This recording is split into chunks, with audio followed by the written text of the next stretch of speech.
Hola, muy buenos días. Te damos la bienvenida. Diviértete interactuando con el público en tiempo real.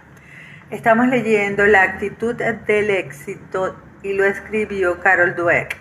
Estamos por la página 53 y hoy vamos a hablar sobre el carácter, el corazón, la voluntad y la mente de un campeón. A ver qué aprendemos de los campeones. Tiene nombres diferentes, pero es lo mismo. Es lo que te hace practicar y lo que te permite profundizar y sacarlo todo cuando más lo necesitas. El carácter o corazón, voluntad o en la mente de un campeón. Es lo mismo, dice, carácter, corazón y voluntad. ¿Recuerdas que McEnroe nos contó todas las cosas que fueron mal para hacerle perder cada partido que perdió? Una de las veces hacía frío y la otra hacía calor. En una ocasión sentía envidia y la otra estaba enfadado. Y las muchísimas veces que estaba distraído. Pero, como nos dice Billie Jean King, la señal del campeón es la habilidad de vencer cuando las cosas no van bien. Galagarraga 28, bienvenida. Sigo. Cuando no estás jugando correctamente y tus emociones no son las adecuadas. Así es como aprendió lo que significa ser campeón. ¿Qué tal, Sebastián? Bienvenido. Excel y José, bienvenidos a la lectura. Gracias por los toc y los comentarios. King estaba en la final de Forest Hill jugando contra Margaret Smith, después Margaret Smith Court, que se encontraba en la cima de su grandeza. King había jugado contra ella más de una docena de veces y solo le había ganado una. En el primer set, King jugó de fábula. No perdió una sola volea y se puso cómodamente por delante. De repente el set terminó. Smith había ganado. En el segundo set, King volvió a tener una ventaja dominante y tenía el servicio para ganar el set. Sin embargo, antes de darse cuenta de ello, Smith le había ganado el set y el partido. Al principio, King se quedó perpleja. No había conseguido nunca antes una ventaja tan dominante en un partido tan importante. Entonces tuvo su momento serendipity, eureka. A ver, súbitamente comprendió lo que era un campeón, alguien que podía elevar su nivel de juego cuando lo necesitaba. Osvaldo Egurrol, bienvenido a la lectura. Cuando el partido depende de ello, de repente el campeón se vuelve 3 veces más fuerte. Jackie Joyner Kersee también tuvo su momento eureka. Tenía 15 años y competía en el heptatlón de los Juegos Olímpicos Junior de la AAU. Todo dependía de la última competición, la carrera de 800 metros que temía.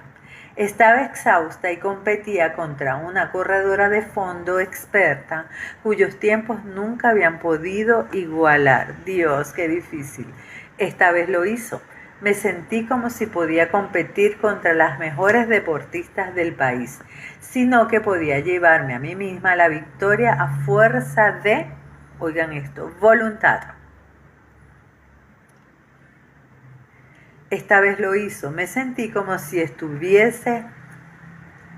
había demostrado que podía ganar si lo deseaba con la fuerza suficiente. Esa victoria me mostró que no solo podía competir contra las mejores deportistas del país, sino que podía llevarme a mí misma a la victoria a fuerza de voluntad. Me imagino que a nuestra corredora le pasa igual. A Mia Hamm, a la que frecuentemente se considera la mejor jugadora de fútbol europeo del mundo, siempre que le preguntan, Mia, ¿qué es lo más importante que una jugadora de fútbol debe tener? Y responde sin dudarlo, resistencia mental.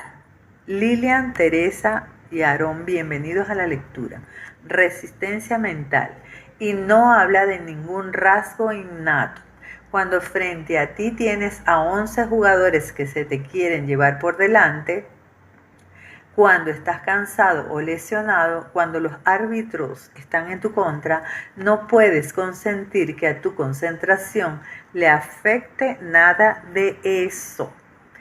¿Cómo lo consigues? Tienes que aprender a hacerlo. Ham dijo, ese es uno de los aspectos más importantes del fútbol y con el que más lucho en cada entrenamiento y en cada partido. Si lo dominamos, vamos a poder dominar cualquier otra cosa, no solo el juego. A propósito, ¿se creía Ham que era la mejor jugadora del mundo? No. Y gracias a eso, dijo, es posible que llegue a serlo algún día. En los deportes siempre existen situaciones del tipo ahora o nunca, momentos por los que un jugador debe pasar o todo se va al garete. Jack Nicklaus, el famoso golfista, estuvo en esas situaciones muchas veces.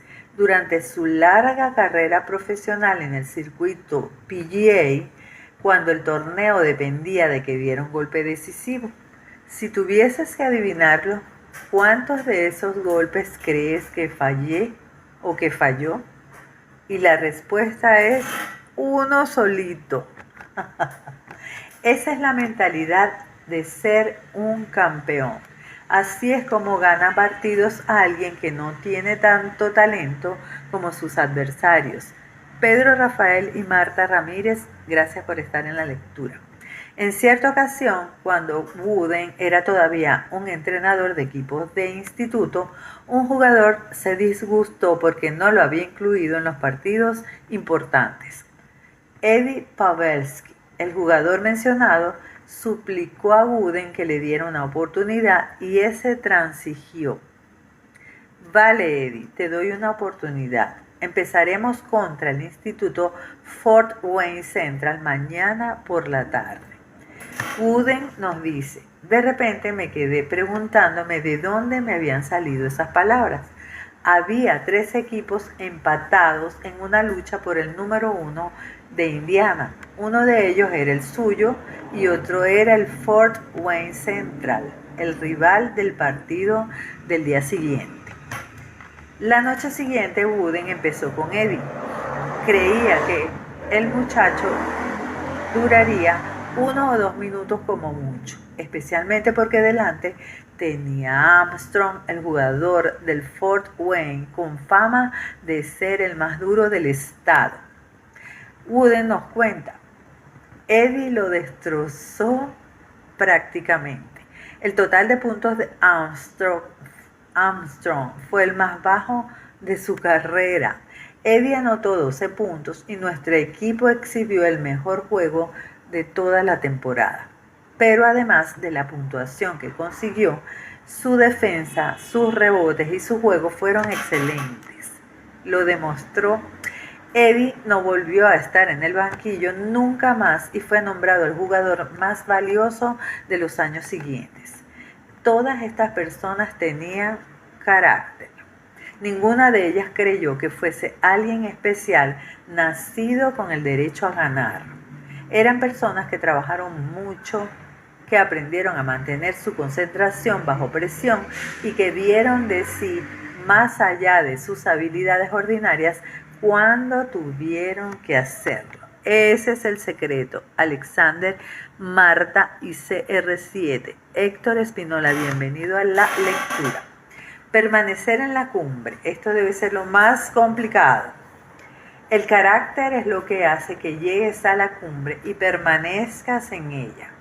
Darryl Strawberry, Mike Tyson y Martina Hingis llegaron a lo más alto, pero no se mantuvieron allí. Ay, verdad. Darryl, Mike Tyson y Martina Hingis. ¿Fue porque tuvieron toda clase de lesiones y de problemas personales? Sí, pero lo mismo les ocurre a muchos otros campeones. A Ben Hogan lo atropelló un autobús y se quedó destrozado físicamente, pero volvió a la cima. El entrenador Joe Wooden observa, aprendamos esto, oído a la tambora. Creo que la habilidad puede llevarte a la cumbre, pero se necesita carácter para mantenerse allí. Es muy fácil empezar a creer que uno puede ponerse en marcha automáticamente, sin la preparación adecuada. Se necesita un carácter verdadero para seguir trabajando tanto como antes, o incluso más, cuando ya has llegado. Cuando leas que un deportista o un equipo gana una y otra vez y otra, recuérdate a ti mismo. Más que habilidad, lo que tiene es carácter. Bienvenido, L. Javi, bienvenido a la lectura. Estamos leyendo La actitud del éxito. Sigo. Echemos un vistazo más profundo al significado de carácter y a cómo lo crea la mentalidad de crecimiento. Stuart Biddle identificó la mentalidad que los adolescentes y los adultos jóvenes aplican en lo que respecta a la habilidad deportiva. Los que tenían mentalidad fija creían que, Arturo, bienvenido, uno tiene que tener cierta habilidad para los deportes y no puede hacer mucho para cambiar esa habilidad realmente. Para ser bueno en los deportes debes tener un talento natural. Esta es la mentalidad fija. Ahora, por el contrario, todos los que tenían mentalidad de crecimiento estaban de acuerdo en que, oído a la tambora, la habilidad deportiva siempre mejora si se trabaja duro. Para tener éxito en los deportes tienes que aprender técnicas y habilidades y entrenarlos asiduamente. Los de mentalidad de crecimiento son los que muestran más carácter o más sangre. Es la mentalidad de los campeones. ¿Qué quiero decir? La autora lo pregunta. Vamos a estudiar los descubrimientos de los investigadores en el ámbito del deporte y lo veremos. Esto nos va a servir para todo. A ver, ¿qué es el éxito? Descubrimiento número 1. Los que tienen mentalidad de crecimiento encuentran el éxito en hacerlo lo mejor posible, en aprender y mejorar. Eso es exactamente lo mismo que vimos en los campeones.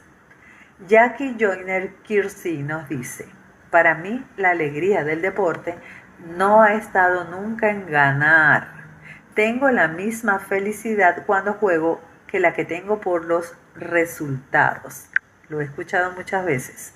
No me importa perder mientras yo vea mejoras o crea que lo he hecho lo mejor que podía. Si pierdo, vuelvo a las pistas y me entreno aún más.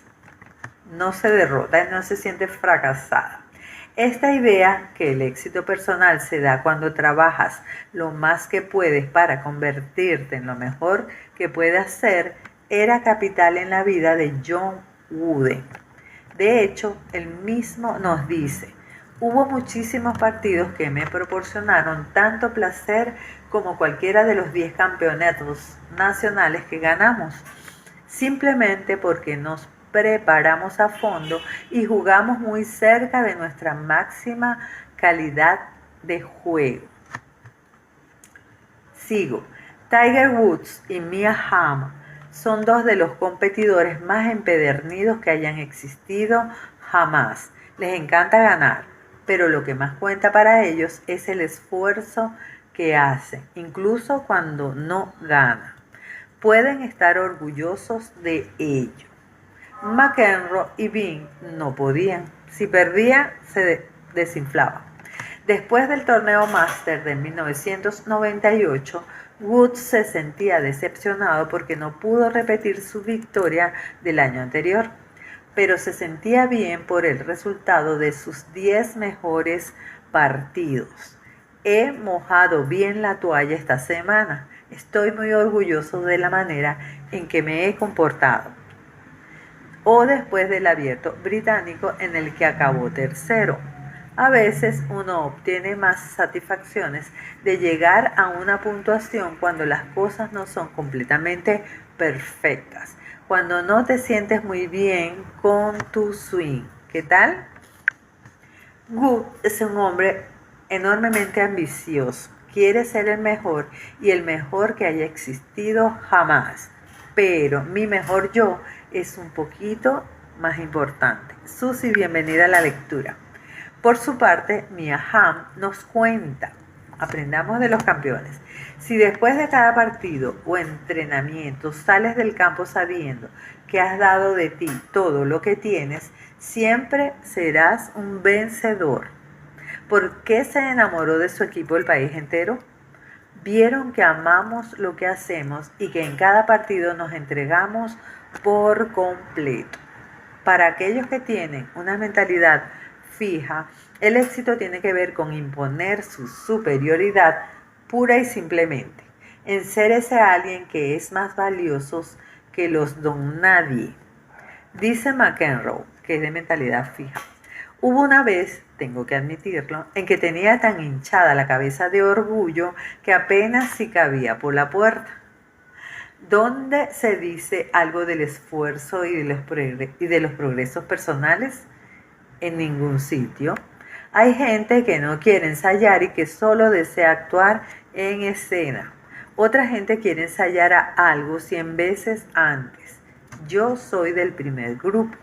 Recuerda que en la mentalidad fija el esfuerzo no es causa de orgullo, sino algo que proyecta dudas sobre tu talento. Que no se me olvide. Ahora vamos a hablar de lo que es el fracaso. ¿Qué es el fracaso? Bendito sea el Creador. Yo voy a borrar estas palabras de mi diccionario. Descubrimiento número 2.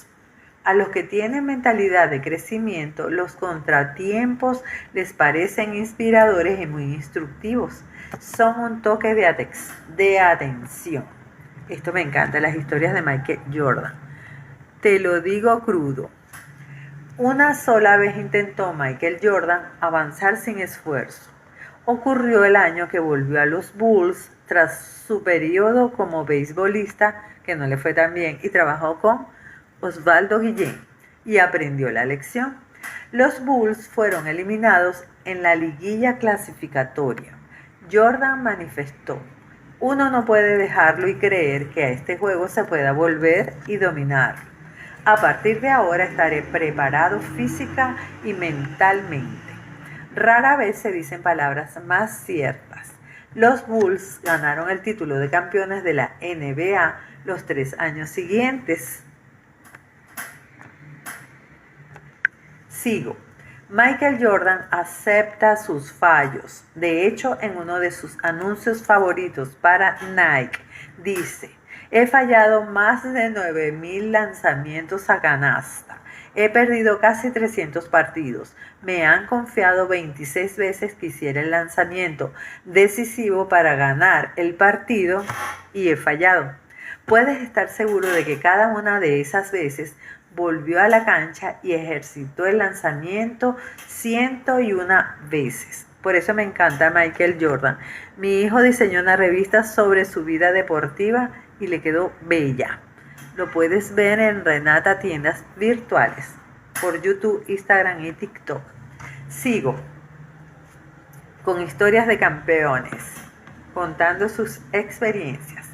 Te diré cómo reaccionó Kareem Abdul-Jabbar, el gran baloncelista, cuando el baloncesto universitario prohibió su lanzamiento distintivo, la clavada, que luego se restableció. Muchos creyeron que eso detendría su ascenso a la grandeza. En lugar de eso, trabajó el doble para desarrollar otros lanzamientos: su lanzamiento a tablero, su gancho aéreo y su salto con tirabuzón en el aire. Había absorbido la mentalidad de crecimiento de su entrenador Wooden y le dio un buen uso. Ya le quiero ver la cara al señor Wooden, que tiene su mentalidad de crecimiento. En la mentalidad fija, los contratiempos se etiquetan. Roberta Carapía, bienvenida Marirón, Nati y Tony. Seguimos leyendo La actitud del éxito de Carol Dweck. John McEnroe no pudo soportar nunca la idea de perder.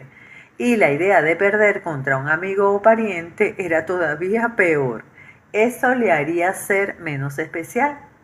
Por ejemplo, confiaba desesperadamente en que su mejor amigo Peter, me imagino que era Peter Sampras, perdiera en las finales de Maui después de que éste le ganara en una vuelta anterior.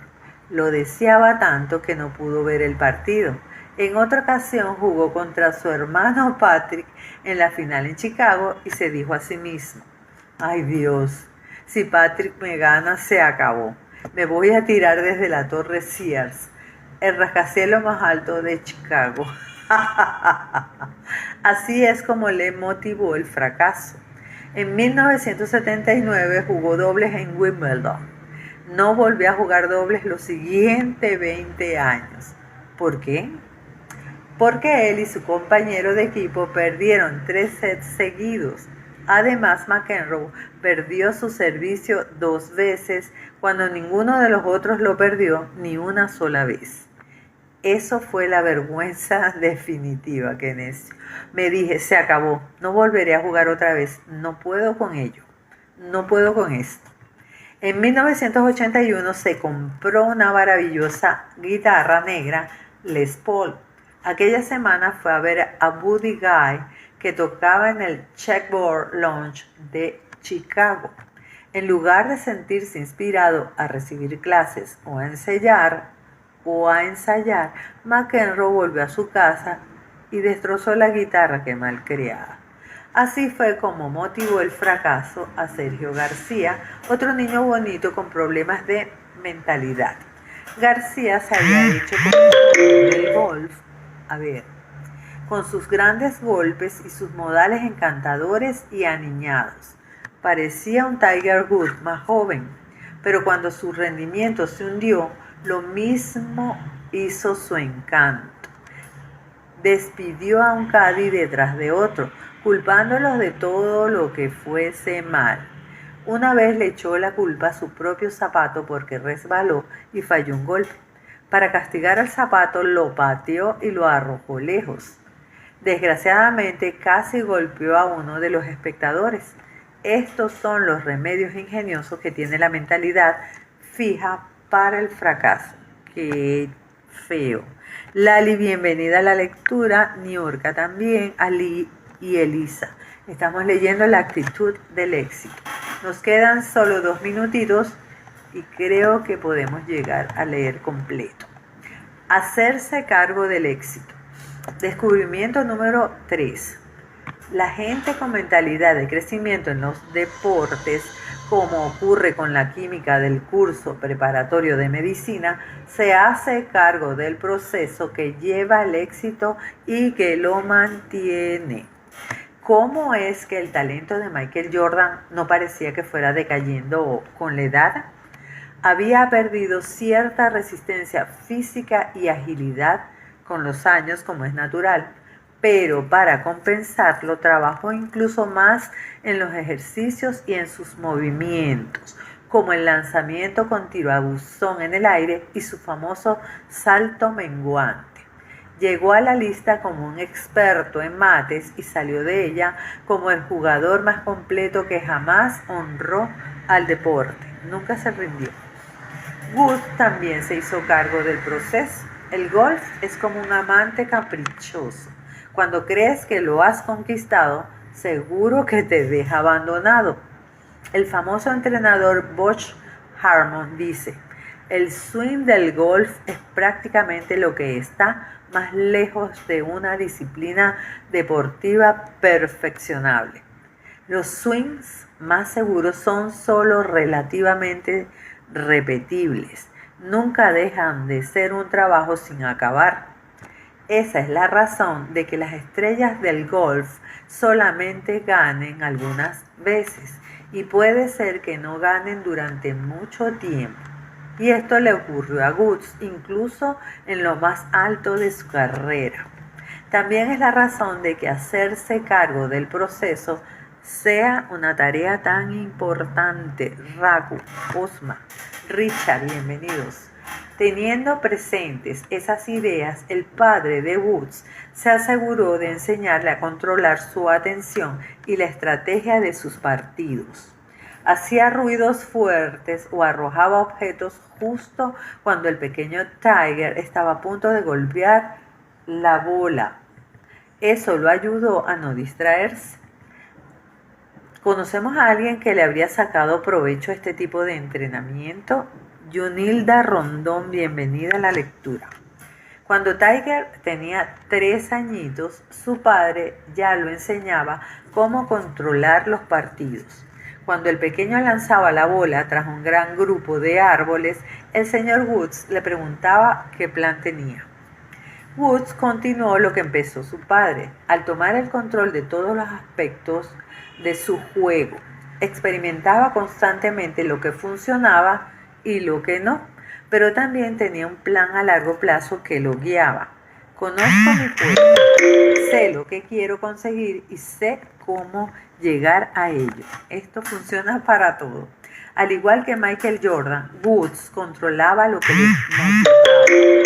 Lo hizo convirtiendo su entrenamiento en algo divertido.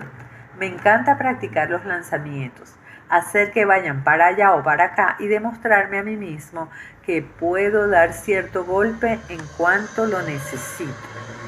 Y lo consiguió pensando en un rival que esperaba allá afuera para retarlo algún día. Ese rival tiene ahora 12 años. Tengo que darme a mí mismo una razón para trabajar duro. No es fácil jugar al lado de alguien tan extraordinario como Woods. La elección de O'Meara fue esta. Podía sentirse envidioso y achantado por el juego de su compañero tan superior o podía aprender de él. Escogió lo último. O'Meara fue uno de esos jugadores con talento que parece que nunca consiguen desplegar todo su potencial. Su elección, hacerse cargo de su juego, le hizo transformarse completamente. A la corta edad de 21 años, Woods ya había ganado el torneo Masters. Aquella noche durmió abrazado al trofeo, la famosa chaqueta verde, porque es golf. Un año después fue él quien le puso la chaqueta verde a Mark O'Meara. Cuando oímos hablar de McEnroe, la palabra autocontrol nos suele aparecer. Cuando estaba en la cumbre, bienvenido Luciano, Kelly y Cándida. Cuando estaba en la cumbre no nos llegó ninguna noticia de que trabajase en su juego para mantenerse arriba. Cuando le iba mal, no oímos nada sobre autocrítica ni análisis, excepto para señalar quién era el culpable. Por ejemplo, cuando no le fue tan bien como se esperaba durante cierto periodo del año 1982, oímos que ocurrieron ciertas cosas que me mantuvieron alejado durante semanas enteras y que impidieron que pudiese dominar el juego. Puras excusas. Seguimos. Siempre fue una víctima de fuerzas externas. ¿Por qué no se hizo cargo y no aprendió a jugar bien a pesar de ellas? Pero no es así como funciona la mentalidad fija. De hecho, en lugar de combatir esas fuerzas o de arreglar sus problemas, nos dice que desearía haberse dedicado a un deporte de equipo, de modo que hubiese podido ocultar sus fallos. El escape. Si no estás en tu mejor momento, puedes esconderlo mucho más fácilmente en un deporte de equipo.